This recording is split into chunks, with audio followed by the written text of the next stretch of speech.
Muy buenas tardes, señoras y señores. Bienvenidos al atardecer de este martes, día 30 de abril de 2024. Primer día de resaca después del psicodrama que duró 5 días del presidente del gobierno. Ya saben que eso acabó ayer. Ayer el presidente del gobierno compareció por la mañana a las 11 para hacer una intervención sin medios de comunicación de por medio, dándonos a conocer que había decidido seguir como presidente del gobierno. Esto ya lo saben. Bueno, a partir de ese momento comenzó una campaña, digamos, de vender el producto. Y eso le llevó por la noche a Televisión Española y esta mañana le ha llevado a la cadena SER. Es decir, se ha dejado entrevistar de momento 2 veces, no sé las veces que se dejará entrevistar en el futuro más o menos inmediato. Anoche, cuando yo estaba escuchando al presidente del gobierno en la 1, la verdad es que llegué a la conclusión, escuchándole, es una impresión personal, de que en realidad había sobreactuado tanto que nunca jamás se había planteado seriamente dimitir. Esa es la impresión a la que yo llegué. Él dijo, bueno, no, desde el primer momento mi propia mujer, que se suponía que era la gota que había colmado el vaso, los ataques a Begoña Gómez es lo que le habían inducido a esa reflexión personal de 5 días, pero él confesó en la entrevista de Televisión Española que su mujer desde el minuto 1 le dejó que ni se le ocurriera dimitir. Por tanto, yo llegué, insisto, a la conclusión personal, subjetiva, de que en realidad pues él no había estado planteándose seriamente la dimisión en ningún momento. Sin embargo, esta mañana en la SER, no sé si es que alguien ha advertido de que a lo mejor podía haber dejado esa sensación, que nos llevaría directamente a la conclusión de esa sobreactuación a la que nos ha sometido a todos los españoles durante casi una semana. Alguien, tal vez, esto ya es una conjetura personal, le ha podido decir, oye, que estás dando una imagen que a lo mejor le resta valor a toda esta performance que has hecho durante 5 días. El caso es que esta mañana en la SER, Sánchez ya ha cambiado la versión. Escuchen. He estado mal estos 5 días, se lo reconozco. He dudado, he pensado en abandonar una responsabilidad que me llena de mucho honor, porque creo en la política, creo en el poder transformador de la política. Así que lo ha pasado mal y de verdad él ahora nos dice que sí, que se planteó seriamente dimitir.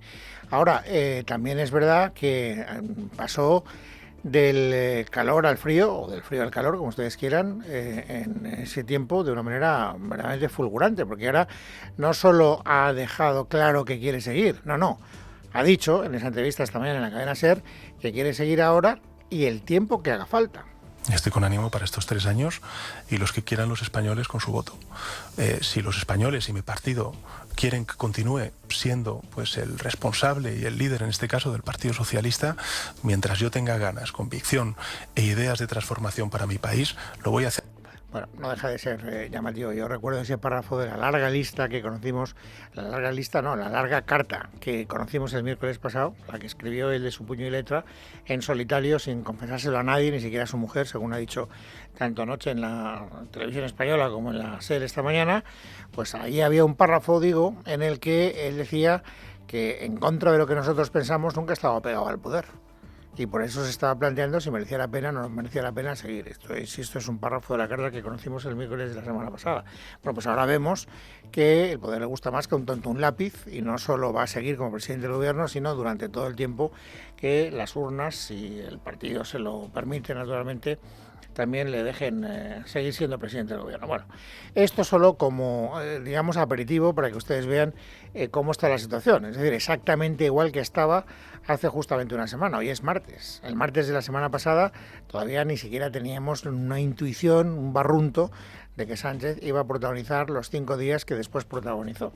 Por lo tanto, volvemos a donde estábamos. Es decir, a un presidente del gobierno que quiere seguir siendo presidente del gobierno todo el tiempo que pueda. ¿Ha habido alguna autocrítica durante las comparecencias televisivas, la televisiva y la radiofónica, la de anoche y la de esta mañana, hasta ahora? Pues que yo haya oído ninguna, pero ninguna es ninguna. O sea, él no es consciente de que haya sobreactuado, él no es consciente de que haya sometido al país a una tensión excesiva y además sigue creyendo que su, digamos, motivación última, la que le llevó a ese proceso de reflexión personal, era más que justificado. Se habían metido de manera injustificada, de manera absolutamente incalificable con su propia mujer. Hasta ahí podríamos llegar. Y por supuesto, no tiene que dar explicaciones. No hay nada que explicar de la actividad de su mujer. Me tendrán que decir de qué se le acusa. de tráfico de influencias. Pero en base a que a información no contrastada, como ha dicho ayer el juez del caso Koldo de la Audiencia Nacional, que dice que no tiene que ser llamada ni como testigo. Es que fíjese, la perversión del debate en el que estamos. Es que yo tengo que responder ante acusaciones que no están probadas. Bueno, en fin, tampoco voy a forcejear con Sánchez porque no está aquí delante. Si lo tuviera delante, trataría de convencerle de la mejor manera posible de que cuando un político da explicaciones no tiene por qué hacer referencia a explicaciones de hechos delictivos. Yo no tengo ninguna idea de que alguien haya acusado todavía, no sé lo que pueda pasar en un futuro inmediato a Begoña Gómez de estar, digamos, manteniendo una conducta que sea reprochable desde el punto de vista penal. Lo que se le está diciendo es, hombre, usted está haciendo determinadas cosas en su puesto de trabajo que éticamente son discutibles y que por lo tanto pues no vendría mal que usted explicara el motivo, usted directamente o en su defecto el presidente del gobierno, que es su marido, y que después ha tenido que actuar en situaciones, digamos, comprometidas. Y vuelvo a repetir que ese compromiso no hace referencia a un reproche penal, no hace referencia necesariamente a un reproche penal. No tengo ni la más remota idea de lo que hay detrás, no soy juez, gracias a Dios. Pero, bueno, no deja de ser sorprendente que una persona que es mujer del presidente del gobierno, pues recomiende a empresas que están financiando su propio máster y que además piden después una serie de ayudas económicas al gobierno que el gobierno le da.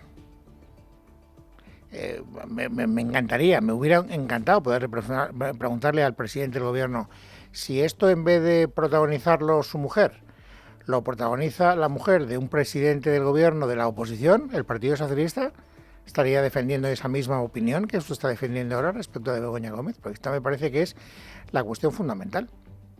Me parece a mí. Pero bueno, a la conclusión a la que llego es que, como ustedes pueden observar, autocrítica, que yo le haya oído al menos al presidente del gobierno, no hay ninguna.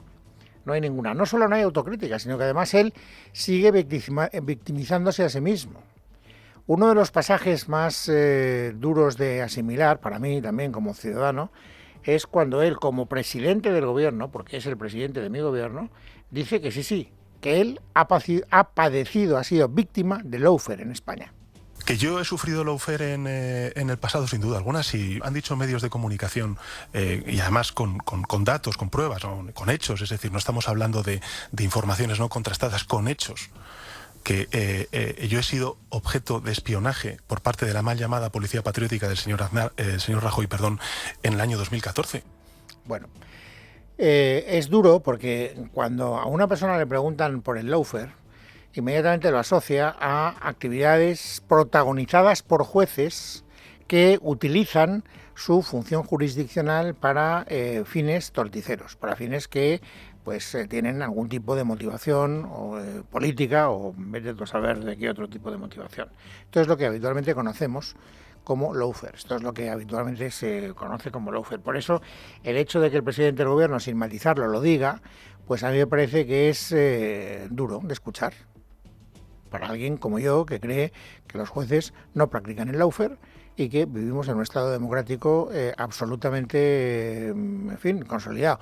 Luego, escuchando al presidente del gobierno, seguro que si él estuviera delante, o casi seguro, diría, no, yo no estoy haciendo referencia a los jueces, estoy haciendo referencia al uso torticero que hizo el ministro del Interior de la mal llamada Policía Patriótica. No estoy metiendo a jueces. Pero el término lawfare ahí queda. Y por lo tanto, el daño, me parece a mí, que está hecho. Esta es mi impresión personal, sobre todo teniendo en cuenta que la conclusión ya prácticamente de consenso general que hay en todos los medios de comunicación es que lo que vaya a hacer el gobierno a partir de ahora y el Partido Socialista básicamente o fundamentalmente va a ser estrechar el cerco contra los jueces. En este momento, informativamente, lo interesante es que se da por hecho que el Partido Socialista va a favorecer una renovación del Consejo General del Poder Judicial, cambiando el sistema de mayoría de los jueces. ¿Lo ha dicho Sánchez? Pues no, pero casi.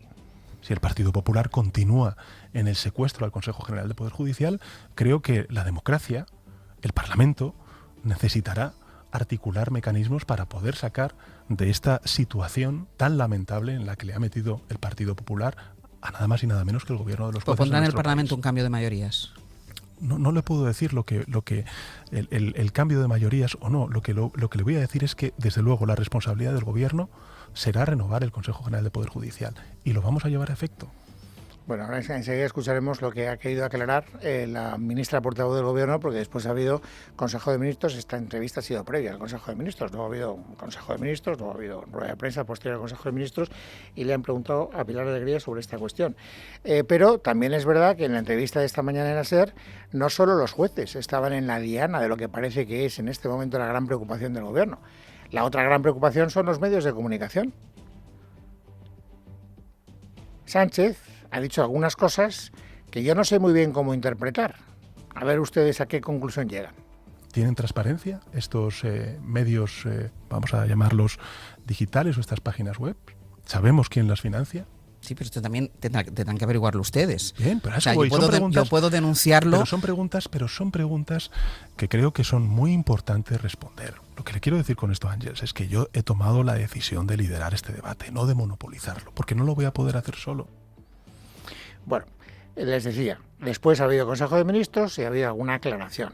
A propósito de esto que acabamos de escuchar, le han preguntado a Pilar Alegría y efectivamente ella ha reconocido que la posibilidad de ver cómo se está cumpliendo esa ley de publicidad institucional, o esas normas que funcionan en la publicidad institucional, es una de las cosas que el Gobierno se está planteando.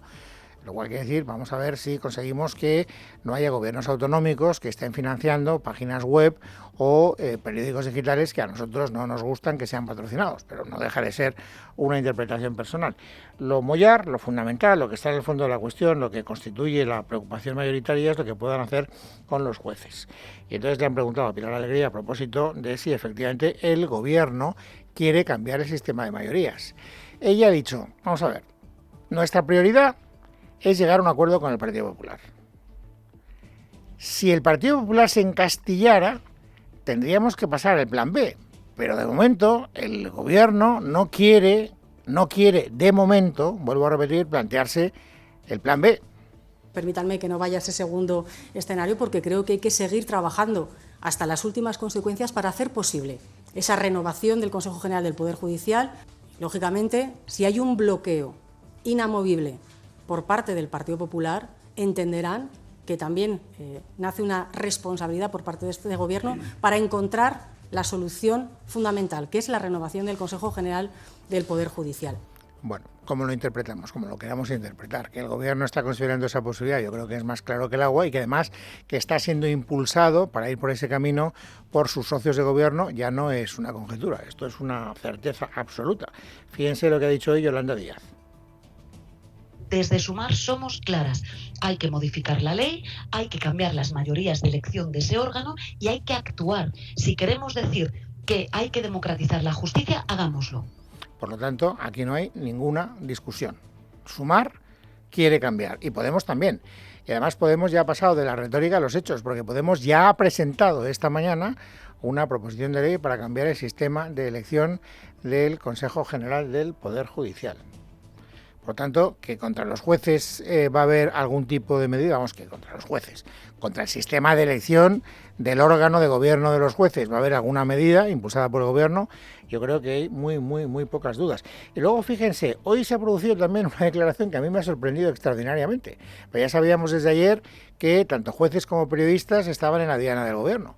Pero es que escuchando a María Jesús Montero, que es la vicepresidenta del Gobierno, llegamos a la conclusión de que al Gobierno también le preocupa, además, lo que los ciudadanos del común puedan decir en la calle de las gentes que nos gobiernan.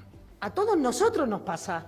Cuando saben que sois de la UGT o del Partido Socialista o de cualquier otra formación de izquierda, se creen que se pueden permitir el lujo de denostarnos y, lo que es más grave, la gente joven, que después cuando llega a su casa probablemente se apunta como un premio el haber dicho en la cara de alguien traidor, rompepatria, corrupto, sinvergüenza o cualquiera de los insultos que a veces nos dedican.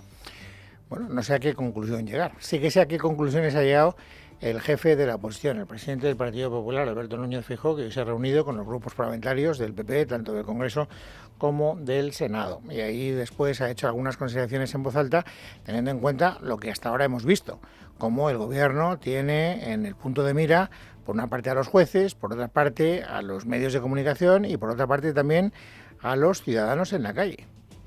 Feijóo. Señor Sánchez se retiró para preguntarse si merecía la pena seguir y reapareció anunciando que lo que va a hacer es perseguir a todo aquel que ose cuestionarle. Dicho de otro modo, de falso perseguido a verdadero perseguidor. Jueces, periodistas, oposición y cualquier ciudadano que ose criticarle. Jueces, periodistas, oposición y cualquier ciudadano que ose criticarle. Esta es la conclusión, efectivamente, a la que uno llega después de haber escuchado las cosas que han dicho hoy los miembros del Gobierno. Eso sí, Alberto Núñez Feijóo ha querido dejar muy claro que ellos no se van a callar. No nos vamos a callar ante la corrupción económica que se está conociendo. No nos quedaremos quietos ante la corrupción institucional con la que pretende taparlo todo. Si él se encuentra con fuerzas para seguir, nosotros las tenemos para seguir defendiendo la igualdad, la libertad y la verdad, más que nunca. Así que no se van a callar. No solo no se van a callar, sino que van a actuar. Y además van a actuar de manera concreta. Lo primero que van a hacer, escuchen, es esto. Acabamos de registrar en el Congreso de los Diputados una solicitud de comparecencia del presidente del Gobierno. Si sus socios la protegen, comparecerá ante el Senado, pero tendrá que dar la cara tantas veces como sea necesario para contestar a nuestras preguntas. Esto es lo primero, la comparecencia del presidente del Gobierno en el Congreso. Si no se le acepta en el Congreso, pues tienen el plan B del Senado. Y luego están especialmente indignados con el CIS. Por lo tanto, lo llevan a los tribunales. No podemos seguir impasibles ante el uso personal y partidista que continuamente se hace de las instituciones del Estado. Lo cierto es que la manipulación institucional del CIS es intolerable y en muchos casos denunciable. Y os anuncio, pues, que esta misma semana presentaremos una denuncia contra el uso del CIS con los intereses contrarios al interés general. Bueno, estas son algunas de las cosas que ha dicho Alberto Núñez Feijóo, pero también ha hablado la portavoz parlamentaria de Vox, que es el otro partido, digamos, del bloque del centro-derecha. Y Vox tiene también mucho interés en dejar muy claro que no solo se mueve en el plano de la retórica, que también. Ellos también han querido tomar decisiones concretas. La primera la anunciaba Pepa Millán. Estamos en una democracia y las leyes son para todos iguales, mal que le pese al presidente del Gobierno o a su mujer. Y por ello nos hemos personado como acusación popular en el juzgado que investiga esa intermediación de la esposa de Sánchez para la consecución de una serie de adjudicaciones en favor de empresarios pertenecientes a su círculo. Bueno, esta es la primera medida concreta, personarse como acusación popular en los procesos que en los tribunales se están tratando de ver hasta dónde llega la posible, digamos, presunta responsabilidad de la mujer del presidente del Gobierno. Y luego en el plano retórico, pues está diciendo cosas que la verdad coinciden con lo que dice el Partido Popular y, como veremos enseguida, no solo con el Partido Popular, sino con algunos de los discursos que están protagonizando socios de legislatura de Pedro Sánchez. Escuchen en primer lugar a Pepa Millán. Y lo que podemos esperar sin duda alguna es pues un mayor ataque a la independencia de los jueces, a la independencia de los periodistas y un ataque a todo aquel que no piense como él, porque es que resulta que ahora la democracia es Sánchez y si no eres sanchista, eres un antidemócrata. Bueno, aquí hay dos partes, ustedes lo acaban de escuchar. Por una parte, efectivamente coinciden con el Partido Popular y con otros muchos, diciendo los que están en este momento en la diana son jueces y periodistas, pero luego hace una consideración de carácter doctrinal que es la que no difiere mucho de la que están haciendo otros partidos políticos. Esto de identificarse, lo que hace Sánchez, él, con la democracia, es una barbaridad. ¿Lo dice solo Vox? No, también lo dice el Partido Popular, lo dicen otras muchas personas que no están en los partidos políticos. Pero es que si analizamos otros discursos de partidos políticos, nos encontraremos, por ejemplo, con lo que ha dicho esta mañana el presidente del Gobierno catalán, que es también candidato de Esquerra Republicana en las elecciones catalanas. ¿Valía la pena 5 días? 5 días y jugar con los sentimientos de la gente. Yo creo que reducir la defensa de la democracia a una persona es todo lo contrario, es practicar todo lo contrario que se predica. No le gustará al señor Aragonés, pero ha coincidido argumentalmente, como ven, al 100% con lo que decía Pepa Millán. Por lo tanto, esto ya lo vimos ayer. Hay muchos partidos que son socios de legislatura de Pedro Sánchez que no han visto con buenos ojos esta escaramuza casi psiquiátrica del presidente del gobierno de los últimos 5 días. Ayer Podemos era muy crítica, la formación política era muy crítica con el presidente del gobierno, y hoy Irene Montero ha querido revalidar exactamente esa misma crítica. Yo estoy profundamente decepcionada con un presidente que pone 5 días al país en vilo a pensar, nos alerta sobre la gravedad del golpismo judicial y mediático que las derechas están llevando a cabo en nuestro país, y tras 5 días de poner al país en vilo hace un total de 0 propuestas, la nada más absoluta. Bueno, pues es martes, es 30 de abril de 2024, luego hablaremos de esto naturalmente, pero antes hay que completar el paisaje informativo sobresaliente de este día. Ángeles Hernández, bienvenida, buenas tardes. Buenas tardes, Luis. En el PNV, su portavoz en el Congreso, Aitor Esteban, ha pedido al presidente del Gobierno, Pedro Sánchez, que aclare qué medidas concretas propone para la regeneración democrática, y ha advertido que la libertad de expresión y de prensa deben ser absolutamente preservados. Hay asuntos en democracia que tienen que ser absolutamente preservados, ¿no? Entonces, bueno, pues no lo sé, si en algún momento lo va a poner negro sobre blanco, si es que verdaderamente hay alguna idea concreta, pues ya veremos, ¿no? Y ya nos posicionaremos, ¿no? Pero supongo que la ley de secretos oficiales, pues ahora irá como un tiro, ¿no? Y no nos la retrasarán otra legislatura más, ¿no? Después de todos los intentos que hemos hecho. A su vez, el secretario general de UGT, Pepe Álvarez, preguntado por la posición del sindicato sobre una posible regulación de los medios de comunicación para evitar bulos y desinformaciones, así se ha pronunciado. Y en ningún caso quiero que de lo que he dicho se deduzca que estoy por regular vía ley los medios de comunicación, para nada. Yo creo que los medios de comunicación tienen que, si es posible, autorregularse. Y me gustaría además que esa reflexión de los medios de comunicación pueda determinar un código de conducta, de comportamiento, pero los propios medios. No creo que esto sea una cuestión de carácter legislativa. Aún así, sí que ha exigido la transparencia a la hora de conocer quién subvenciona los medios españoles. ¿Nos explican quién los subvenciona? ¿Tenemos transparencia para saber cuáles son las subvenciones y de qué empresas están viviendo algunos de estos medios? Por decirlo de alguna manera. ¿Cuántos de ellos ni siquiera publican la publicidad? Pagan las empresas la publicidad para que no la publiquen porque les da vergüenza que publiquen en ese medio la publicidad.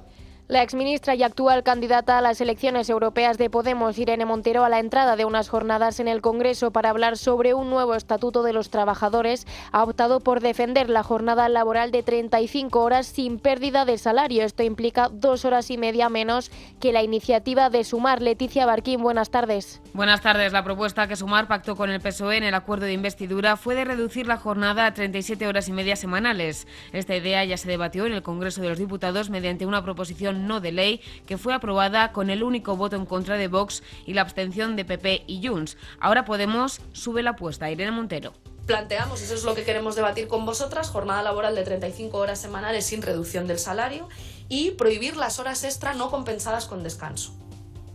De forma que podamos repartir también mejor el trabajo y garantizar que no hay mecanismos perversos que nos impidan tener tiempo para vivir. En la víspera del Día del Trabajador, Podemos ha reivindicado medidas que son del ministerio que lidera Yolanda Díaz para abordar la situación del mercado laboral. Entre otros asuntos, incluyen acabar con los periodos de prueba en las empresas y el despido por previsión de pérdidas. La portavoz de Más Madrid en el Ayuntamiento, Rita Maestre, ha sido expulsada del Pleno de Cibeles al ser apercibida hasta en 3 ocasiones por el presidente del Pleno, Borja Fanjul. Los motivos han sido 2. Primero, por llamarles nazis dirigiéndose a la bancada de Vox, algo que ha confirmado el alcalde de la ciudad de Madrid, José Luis Martínez Almeida, y además de esto, Maestre no ha respetado el turno de palabra hasta en 3 ocasiones. La señora Maestre ha llamado nazis en reiteradas ocasiones a los concejales de Vox. Ya está bien de insultar. Señor alcalde, señora Maestre, no tiene el uso de la palabra. Si le llamo al orden por otra vez, la expulso del salón de plenos. No tiene el uso de la palabra. Señora Maestre, le agradecería que abandonase el salón de plenos. Venga, hombre. En cuanto a la economía española, según el avance publicado por el Instituto Nacional de Estadística esta mañana, el PIB ha batido todas las previsiones, ya que la economía avanza 3 décimas en comparación interanual hasta el 2,4% y crece un 0,7% en el primer trimestre del año, lo mismo que en el trimestre anterior. Leticia Vaquero. Buenas tardes. El Producto Interior Bruto español ha crecido durante el primer trimestre del año mucho más de lo esperado. Según el INE, un 0,7%. Es el crecimiento más elevado desde el segundo trimestre de 2022 y se debe sobre todo al avance de la inversión y de las exportaciones. El ministro de Economía, Carlos Cuerpo, ha destacado que España ha crecido más que la media europea en 2023 y que parece que este año ocurrirá lo mismo, pero se queda con estos datos. En primer lugar, el crecimiento de la inversión, especialmente en bienes de equipo y en vivienda, con un avance del 3,7% y del 3% respectivamente durante este último trimestre. En segundo lugar, la contribución del consumo de los hogares, que aumentan un 0,3%, impulsado por las ganancias de poder adquisitivo, ya que los salarios han crecido por encima de la inflación en este último año. En tercer lugar, el tirón de las exportaciones, con un incremento del 2,4% trimestral, reflejando así la fuerte competitividad de nuestras empresas. Recordemos que organismos como el Fondo Monetario Internacional han mejorado hace poco sus previsiones de crecimiento para España cerca del 2%. En Andalucía, los socialistas han sugerido aplicar para Canal Sur y el Centra medidas de regeneración democrática como las que defiende Pedro Sánchez. Macarena Domínguez. Según la portavoz de los socialistas en el Parlamento, Ángeles Ferriz, tanto la radiotelevisión pública como el CIS andaluz tienen que someterse a reforma para garantizar el derecho a la información veraz de los andaluces. Hay que tomar medidas para la regeneración democrática que no tengo ninguna duda que se acabarán tomando. A mí, desde luego, en Andalucía se me ocurre que por lo pronto tanto Canal Sur como el Centra pueden ser productos de esas medidas de regeneración democrática para garantizar el derecho a la información veraz recogido en la Constitución, concretamente en el artículo 20 de los andaluces. Ferriz asegura que Canal Sur está marcada por la manipulación, la falta de independencia y de pluralidad. Los socialistas además afirman que los periodistas de la radio-televisión pública andaluza tienen la orden de que todo lo que perjudique al presidente Moreno, dicen, no se puede emitir. Polémica en el Festival de Música Viñarrock que arranca mañana en la ciudad albaceteña de Villarrobledo. Escuchen el lema. Rafa Gil, muy buenas tardes. Con el lema "Si nos organizamos, follamos todos", el próximo jueves 2 de mayo se está organizando una macroorgía en una de las plazas de Villarrobledo a las 12 del mediodía. Convocan a los asistentes a través de un grupo de Telegram. Los organizadores aseguran que el Viñarrock será el lugar ideal para conocer gente, relacionarse y buscar encuentros sexuales, sexoafectivos, pareja o simplemente amigos. En redes sociales, la organización asegura que ya se han apuntado más de 7.000 personas. En el panorama internacional, esta mañana un hombre ha sembrado el terror en el metro de Londres tras atacar a varios pasajeros y policías con una espada. Al menos 5 personas han resultado heridas y se encuentran ahora hospitalizadas. Según un comunicado de la policía, el suceso, de acuerdo con los primeros indicios, no es de naturaleza terrorista. Gabriel Moreira. Buenas tardes. Sí, el ataque se ha producido esta mañana por parte de un hombre de 36 años que ha apuñalado a varios peatones y a 2 agentes de las fuerzas de seguridad. Según fuentes policiales, el hombre ya ha sido detenido y se ha confirmado que no existen más amenazas para la comunidad, por lo que la policía londinense no continuará con la búsqueda de más sospechosos. El ataque se ha producido en una zona del este de la capital del Reino Unido y ya se ha descartado que el incidente tenga relación con un ataque terrorista.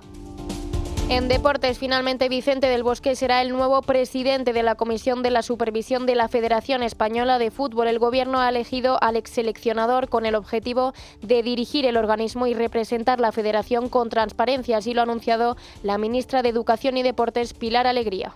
El señor Vicente del Bosque va a ser la cara, va a ser la representación del fútbol español. Lo vamos a ver ya en esa próxima final de la Champions League, que se jugará, como saben todos ustedes, en Bilbao. Lo vamos a ver también durante la Eurocopa y, por supuesto, en los Juegos Olímpicos de verano. Vicente del Bosque, yo me atrevería a decir, además todo el mundo lo sabemos muy bien, representa lo mejor del fútbol de nuestro país. Por último, continúa el Mutua Madrid Open 2024. Hoy, martes 30 de abril, Rafa Nadal, sin apenas descanso, se medirá a Jiri Ledka en la Manolo Santana. El balear, no antes de las 9:15 de la noche, buscará su paso a cuartos de final.